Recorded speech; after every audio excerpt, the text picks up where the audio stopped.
Outro carro clássico também completa 50 anos no ano de 2023. É o Volkswagen Brasília, um dos maiores sucessos da Volkswagen e um dos carros de maior destaque nos anos 70. É sobre esse carro que vamos falar no vídeo de hoje. Mais um da série Revival, que são vídeos que você talvez não tenha assistido. Então, fique comigo até o final e vamos conferir essa história juntos. E é claro, lembrando aos gentis amigos que não esqueçam de curtir e compartilhar com seus amigos. E se ainda não for inscrito no nosso canal, se inscreva.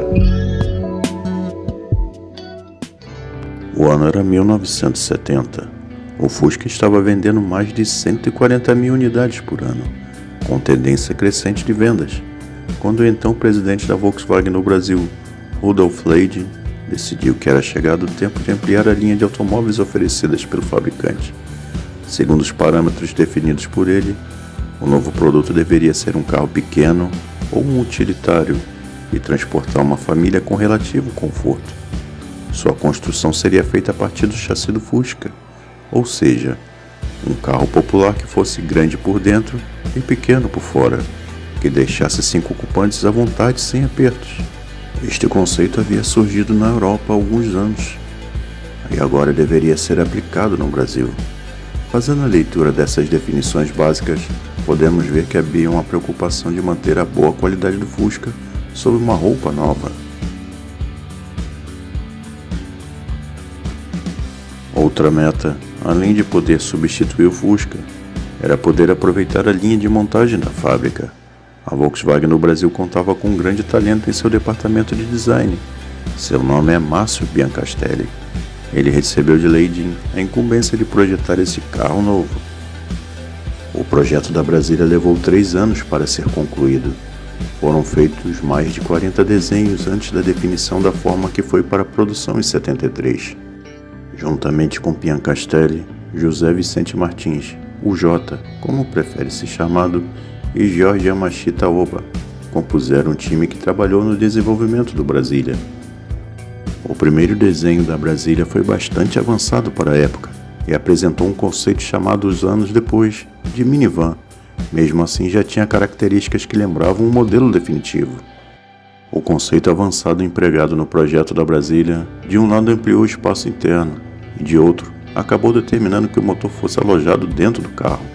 Foi a maneira que Biancastelli encontrou para otimizar o espaço útil definido pelas dimensões pré-determinadas do chassi do Fusca. Disto, resultou a necessidade do desenvolvimento de um bom isolamento acústico para o carro, que em suas primeiras séries deixou um pouco a desejar. O estilo definido por Biancastelli, derivado de seu esboço inicial, apresentou uma característica que marcou os produtos da Volkswagen no Brasil e que foi inclusive empregado em modelos alemães posteriores. A definição da aparência da parte da frente de veículos da fabricante do Brasil, com a moldura do farol trapezoidal. Em 1972, com o projeto da Brasília em franco andamento, passou a ser necessário iniciar os testes de campo do novo carro, mas na indústria automobilística o segredo é a alma do negócio, sendo defendido custe o que custar. Para não deixar transparecer a nova forma que o Brasília teria, seus componentes mecânicos foram testados numa mula, uma espécie de mini variante. Em 1973, os guardas de segurança da Volkswagen, ao perceberem que os ocupantes de um Fusca haviam fotografado os secretíssimos protótipos do Brasília, perseguiram o carro por mais de 7 km, obrigando-no a parar, encostaram um revólver na cabeça do fotógrafo Cláudio Laranjeira, destruíram a sua máquina fotográfica e atiraram no carro. Mas as fotos foram salvas e publicadas. A revista teve até bom humor ao declarar que o Brasília até é bom e bonito. Nesses testes de campo, a Brasília provou suas excelentes características de dirigibilidade em terrenos acidentados, ao vencer o desafio de trafegar pelo inferno de buracos e lama que era representado pela então recém-construída rodovia Transamazônica. Nessas provas, uma das características marcantes do carro ficou evidente, a sua robustez, que fez da Brasília um verdadeiro Jeep, capaz de passar pelos terrenos mais acidentados. Isto graças à sua robustez mecânica e chassi liso, por baixo e sem protuberância da carcaça do diferencial, que facilitavam a passagem pelos atoleiros e terrenos ruins. A Brasília foi lançada oficialmente em 8 de junho de 1973. Seu motor era o mesmo que havia sido usado no Volkswagen 1600 4-portas sedã, apelidado pelo público de Zé do Caixão, então já fora de linha. Tratava-se de um motor arrefecido a ar, com turbina de arrefecimento alta e 1.584 cm3, originalmente derivado do motor do Fusca. Os carros foram fabricados em São Bernardo do Campo. A Brasília, principalmente na versão 4 portas, foi exportada para vários países da América do Sul, Portugal, Angola e Nigéria. A Brasília foi um sucesso absoluto, logo de início. A Brasília era difícil de ser rotulada, um misto de hatch, minicarro nos moldes do Mini e Wagon, com boa área envidraçada e surpreendentemente bom espaço interno. Afinal, é o Brasília ou a Brasília. Tanto faz, pode ser o hatch Brasília ou a Wagon Brasília. A verdade é que o carro ficou conhecido como a Brasília, pelo tratamento carinhoso que recebeu do público por uma estratégia comercial da marca. Como havia uma terceira tampa na traseira, a Volkswagen a classificou como Wagon, para receber menos incidência de impostos, que na época beneficiava os utilitários. A Brasília era menor que o Fusca em 17 cm, com apenas 4,01 metros de comprimento, com a mesma entre-eixos do restante da linha A, 2,40 metros, 1,61 de largura e 1,44 metros de altura, e seu peso era de 906 kg. A Brasília foi fabricada de 1973 a 1982. Teve 931.204 unidades vendidas no Brasil ao longo destes 9 anos. Se forem somadas 131.212 unidades exportadas para Filipinas, África e países da América Latina, o carro chegou à marca de 1.064.416 unidades vendidas, mais as 72.000 fabricadas no México. A Brasília foi fabricada no México, mantendo o nome original e com algumas poucas unidades vendidas também nos Estados Unidos, exportada para a Nigéria e de lá enviada para Portugal e outros países europeus. Era batizada de Igala. Visto de lado, a Brasília era muito bem desenhada, harmoniosa e equilibrada. Lembre que estamos falando de quase 50 anos atrás. Abaixo dos amplos vidros laterais traseiros ficavam as entradas de ar para arrefecimento do motor. Na traseira, abaixo do para-choque, uma estreita grade escondia o silencioso, de saída única à esquerda. Parece até que os projetistas esqueceram desse detalhe. O carro era tão curto que não havia espaço para esconder o escapamento. Mas a solução foi interessante, baseada nas grades já usadas nos TL variante e no SP2. Em 1975 essa grade cresceu. A Brasília acomodava com conforto razoável 4 ou 5 passageiros, seu ponto forte. O espaço para as malas era razoável, e a bagagem era alojada no porta-mala dianteiro ou no bagagito traseiro. O step ficava no porta-malas. O interior do novo carro era simples, apenas com o necessário. No painel havia velocímetro, marcador de nível de combustível e vendido como acessório relógio ou contagiros. O volante do tipo cálice era grande, com 40 cm de diâmetro, e na tampa do cinzeiro havia indicação da posição do tradicional H das marchas, obrigatório por lei em todos os carros.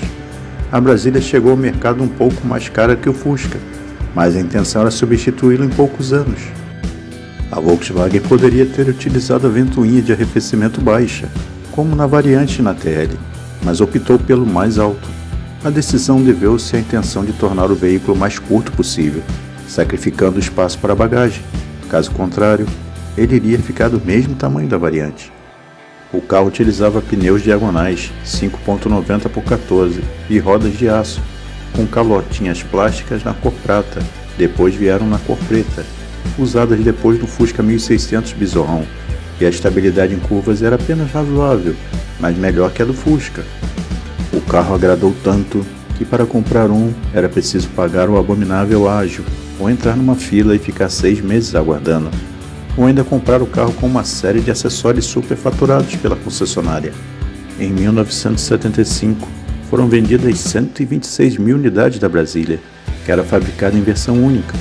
Durante toda a sua produção, o desempenho não mudou muito, e com a adoção em 1976 dos 2 carburadores de corpo simples, a potência saltou para 65 cavalos, o que melhorou a aceleração, velocidade máxima e economia de combustível.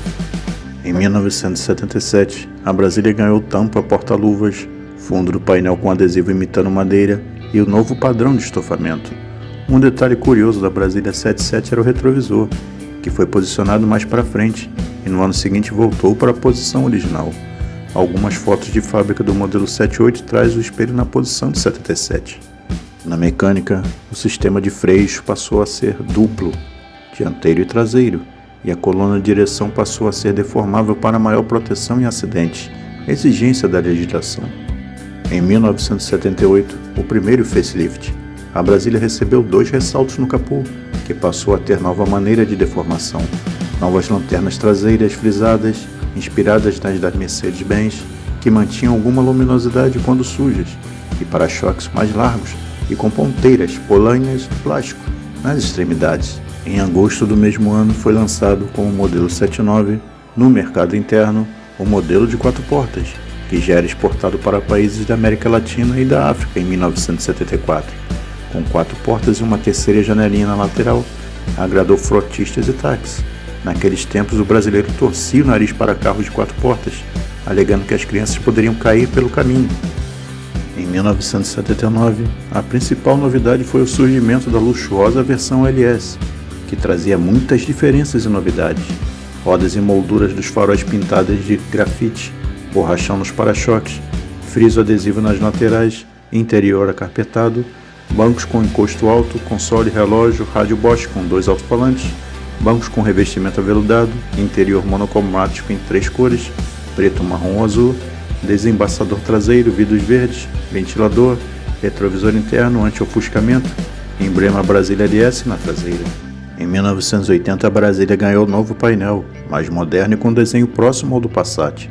Tinha grandes relógios e velocímetro com odômetro total e parcial, marcador de combustível e vacômetro para auxiliar o motorista a economizar combustível. Os bancos mais anatômicos eram semelhantes aos do Passat e contavam com encosto de cabeça. No motor, os carburadores receberam novos filtros de ar para reduzir o ruído de aspiração. Havia a opção do motor a etanol, 1300 com 49 cavalos. Em maio de 1980, a Volkswagen lançou o Gol, outro projeto de Piancastelli. Motor e tração dianteira, linhas modernas que lembravam muito o ID Sirocco e de início com motor 1300 de 42 cavalos, só começou a cair no gosto do público quando recebeu o motor 1600 de 54 cavalos.